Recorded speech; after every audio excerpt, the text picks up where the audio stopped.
From the All Indiana Podcast Network, this is the News 8 Daily 8. Now, the latest news. Kylie Conway has the latest news. The top headlines. News you can use. Please stand by. Sponsored by LCS Heating and Cooling. Now, here's Wish TV's Kylie Conway.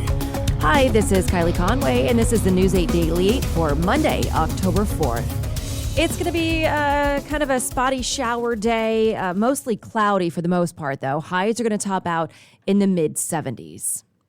And bring on the Ravens. A trip to Baltimore lies ahead for the Colts after their first victory of the season. The game is 1 week from today.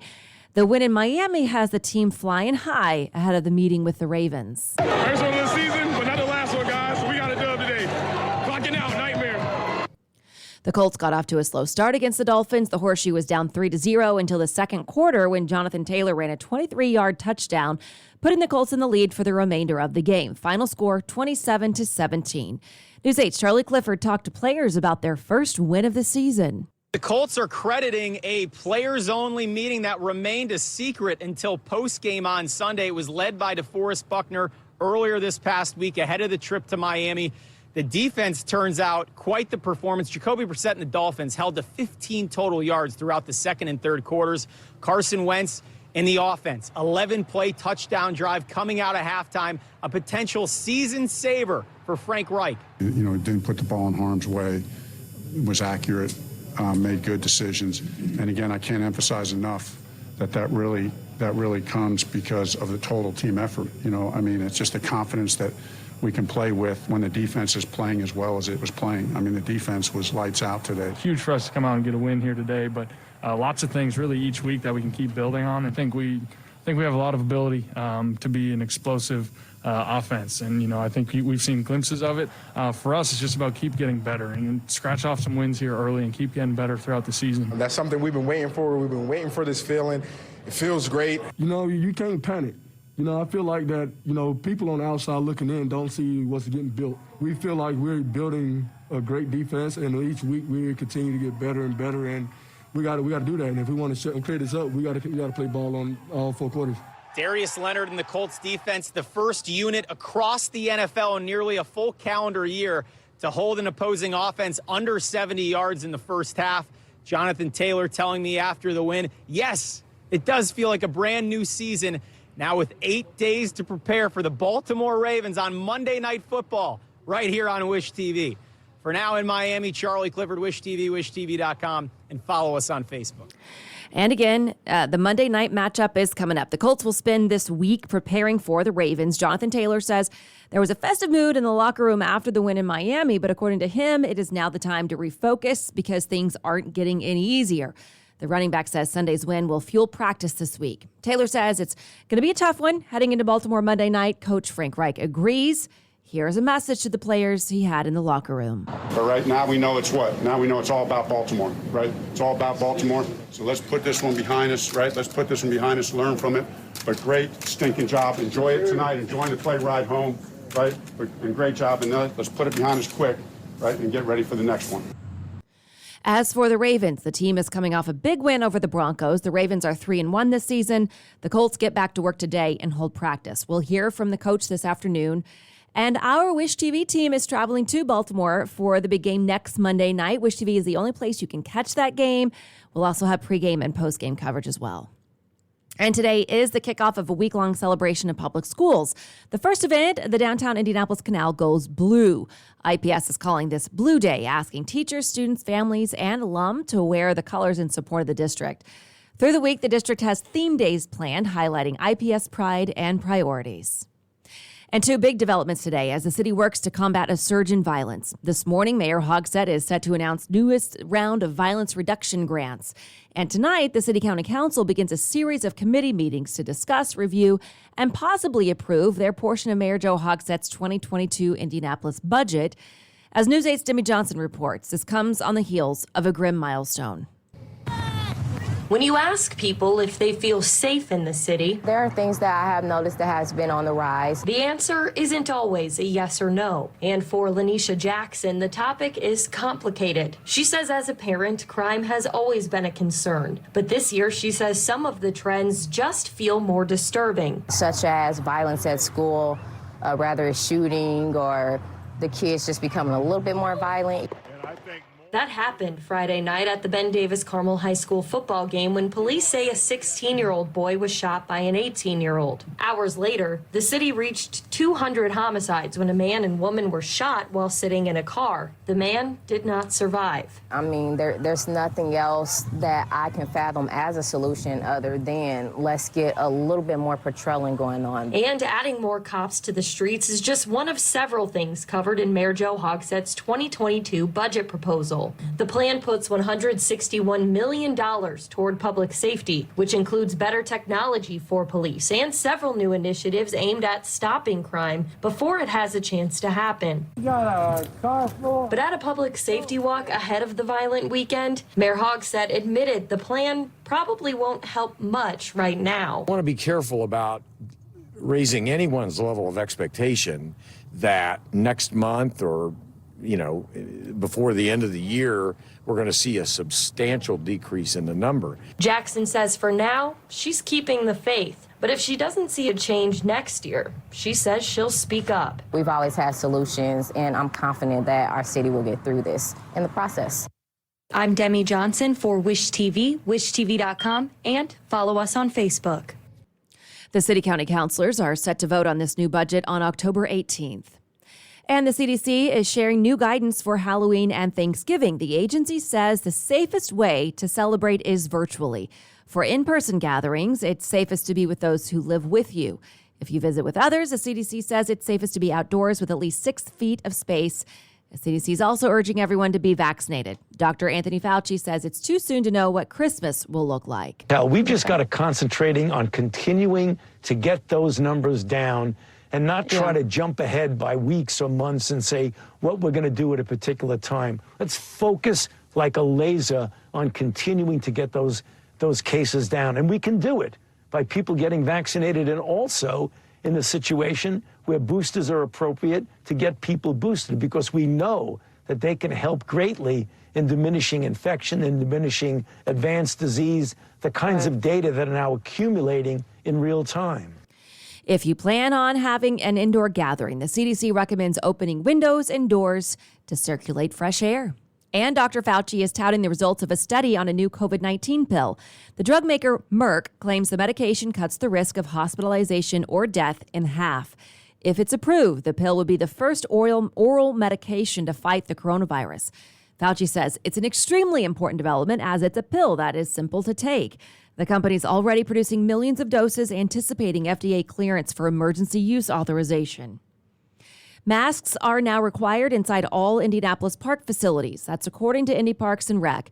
The Parks Department says the only exception is when people are doing physical or fitness activities. This morning, there's no word on how long the policy will stay in place. And there is a massive cleanup underway in California because of a huge offshore oil spill. The crisis has some beaches shut down now and possibly for weeks to come. Natasha Chen explains the scene and what needs to happen next.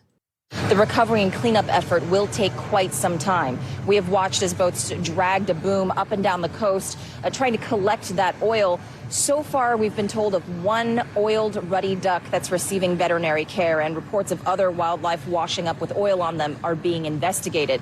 People here at Huntington Beach have also found tar balls on the bottoms of their feet and skin. And Orange County public health officials say that could be causing some skin irritation. Health officials on Sunday also said they would issue an advisory, especially for people with respiratory illnesses, warning that the products evaporating from the oil spill could also create irritation for the eyes, nose, and throat, potentially even vomiting or dizziness. The bottom line is people should stay away from the water and away from the shoreline. I was there for a few hours today, and even during that time, I started to feel a little bit of my throat hurt, and you can feel the vapor in the air. I saw what I'll describe as little pancake clusters of oil along the shoreline, and I've described it as something like an egg yolk. If you push it, it kind of spreads out, and so we don't want people to disturb those little clusters so that the cleanup can be more easily maintained. The parent company responsible is Amplify Energy. Their CEO said Sunday they will do everything in their power to make this a quick recovery. The spill happened about 4.5 miles offshore from a pipeline that connects from a processing platform to the shore. Divers were in place Sunday evening to try and investigate at the potential source site what might have caused the leak. The National Transportation Safety Board also sent investigators to help figure out what occurred. Natasha Chen, CNN, Huntington Beach, California. And the identity of a Facebook whistleblower has been revealed. Former Facebook product manager Frances Haugen came forward in an interview with 60 Minutes. Haugen released tens of thousands of pages of internal documents to the Wall Street Journal in recent weeks. She says they show Facebook knew of the negative effects the platform was having on users and tried to hide the evidence. The company has pushed back against the claim, saying its apps do more good than harm. Ahead of the 60 Minutes interview, Facebook's vice president of global affairs said the company is constantly working on improving. We need to be open and acknowledge that we haven't got things right. Of course haven't got everything right. There is no such thing as perfection in social media as much as in any other walk of life. And then what we do is we have to address that and act on it. Haugen started working for the company in 2019 and has worked for other tech giants like Google and Pinterest. She's scheduled to testify before lawmakers tomorrow. A nurse has been shot and killed inside of a hospital. This was breaking news this morning. It happened early this morning. Police say the gunman shot the 43-year-old man, then left the scene in a U-Haul. It's not clear if the suspect worked at the hospital, but he was wearing a mask, blue scrubs, and a backpack. Police found him nearby, and a shootout began. 2 officers and the suspect were injured. None of the conditions have been released. President Biden is hitting the road this week to sell his economic plan. The president will make a stop in Michigan. It comes as his senior advisor says there's no timetable for the passage of the infrastructure bill. Biden says he's still confident it will pass eventually. John Lawrence explains what's happening in Washington now. We're going to get it done. President Biden staying optimistic as 2 major spending bills remain in limbo on Capitol Hill. There is no reason why both these bills couldn't pass independently, except that they're not the votes to do it that way. The lack of votes from the Democratic Party comes largely from the price tag of the economic package, the Build Better Act. Progressives want $3.5 trillion, while key moderates like Senators Joe Manchin and Kyrsten Sinema say that's too much. We don't talk about it in terms of the number. We talk about it in terms of the needs that we need to meet for the people, in terms of the child tax credit, in terms of making sure that we bring health care costs down, in terms of prescription drugs, making sure that we make it more affordable. Although President Biden's $1.2 trillion infrastructure package got 19 GOP votes in the Senate in August, its fate in the House is now in question, with Democrats at odds over if it should be linked to the larger spending package.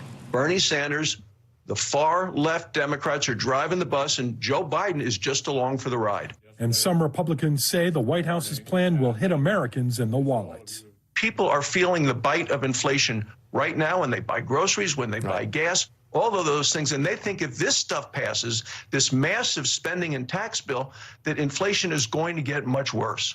I'm John Lawrence reporting. And today, multiple BMV branches are closing locally. According to the Indiana BMV, 8 branches will be closed for all of October due to staff shortages. Those branches include 2 in Indianapolis, the one on North Meridian Street and the one on Meadows Parkway. Other closures are in Plymouth, West Lafayette, Tipton, Brazil, Danville, and New Albany. ITMA's Jasmine Miner spoke to State Senator Tim Lannon about the closures. He says he's worried the changes may affect people's accessibility to the BMV. I really have a concern for the public. I mean, when you think of state government, one of the closest contacts that any citizen has through state government is through the Bureau of Motor Vehicles.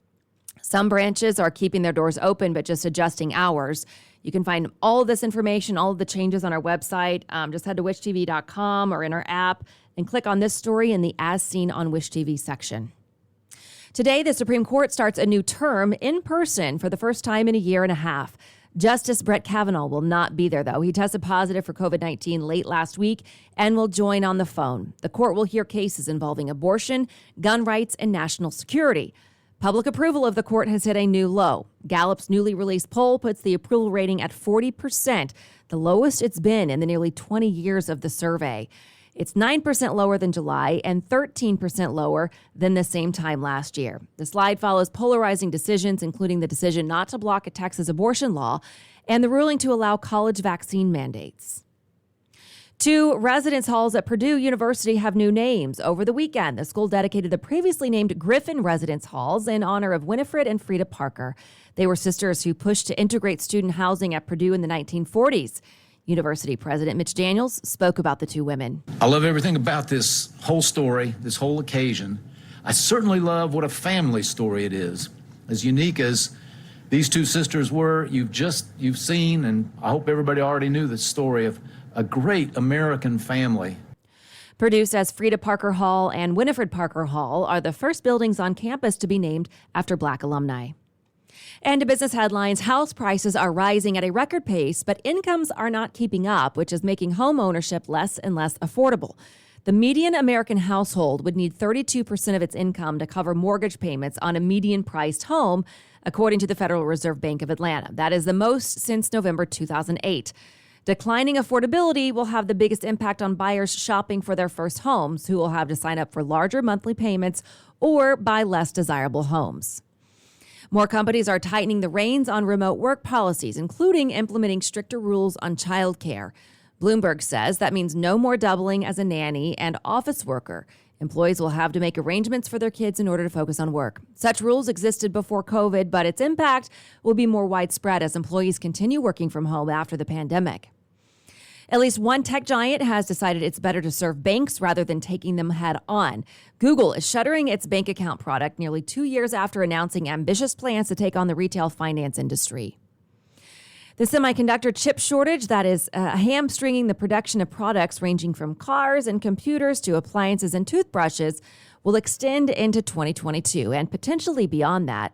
The CEO of semiconductor company Marvell Technology has a more pessimistic view than some of Murphy's chip industry peers, who've recently said they expect the shortage to wane next year as new factories open.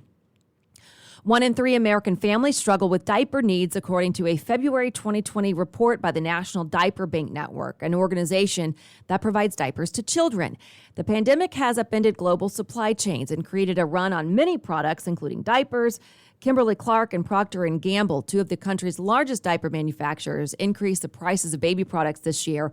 A typical package of 100 diapers costs $30 to $50 from most online retailers.